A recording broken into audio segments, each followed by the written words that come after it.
दोस्तों, इस ईसाई औरत ने डॉक्टर जाकिर नाइक से 3 ऐसे सवाल किए जो कि सुनने में लग रहा था कि बहुत मुश्किल हैं और डॉक्टर जाकिर नाइक के लिए इनका जवाब देना बहुत मुश्किल हो जाएगा। इस औरत ने यह भी कहा था कि अगर डॉक्टर जाकिर नाइक मेरे सवालों का सही जवाब दे देंगे तो मैं यहीं खड़ी खड़ी इस्लाम कबूल कर लूंगी। इस औरत का पहला सवाल ये था कि मुसलमान जब हज पर जाते हैं तो आबे जमजम और खजूर लाते हैं, इसी तरह से हिंदू अपने मंदिर की प्रसाद लाते हैं और प्रसाद सबको खिलाते हैं, तो इन दोनों में तो कोई फर्क नहीं हुआ।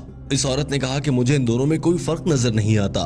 इस औरत का दूसरा सवाल ये था कि एक मर्द के साथ जिनसी ताल्लुक क्यों नहीं बना सकता, इसी तरह से एक औरत के साथ जिनसी ताल्लुक क्यों नहीं बना सकती। इस्लाम में हम जिन्स परस्ती से मना क्यों किया गया है। ये औरत जानना चाह रही थी कि शादी के बाद ही ऐसा करने की इजाजत क्यों है, अपनी जिनसी लज्जत हासिल करने के लिए शादी की जरूरत क्यों होती है। और हम जिन्स परस्ती जिसमें मर्द को औरत के साथ करने वाले लज्जत ही महसूस होती है या औरत को मर्द के साथ वाले ताल्लुक की लज्जत ही महसूस होती है, उससे मना क्यों किया गया है। इस ईसाई औरत का तीसरा सवाल ये था कि जन्नत में हजरत आदम अलैहिस्सलाम के कहने पर अम्मा हवा ने कुछ खाने का फल खा लिया था जिसकी वजह से आज तक उन्हें भुगतना पड़ रहा है और औरतों को बच्चे पैदा करने की जिम्मेदारी दे दी गई है कि औरतों को ही इसी दर्द से क्यों गुजरना पड़ता है। इस औरत ने कहा कि मेरा सवाल ये है कि क्या ये सच है कि औरतों को बच्चा जनने की तकलीफ इसीलिए दी गई है क्योंकि अम्मा हवा ने हजरत आदम के कहने पर गलती से वो फल खा लिया था, इसीलिए सारी दुनिया की औरतों को सजा के तौर पर अब बच्चा पैदा करने की तकलीफ से गुजरना पड़ता है।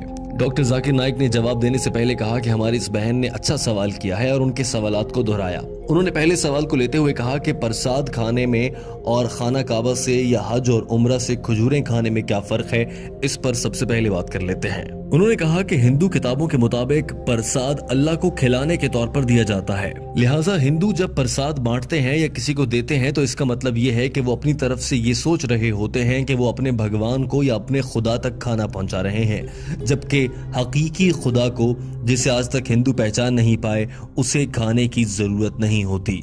अल्लाह ताला कुरान पाक की सूरा इनाम में फरमाता है, अल्लाह सबको खिलाता है मगर अल्लाह को किसी के दिए गए खाने की जरूरत नहीं है।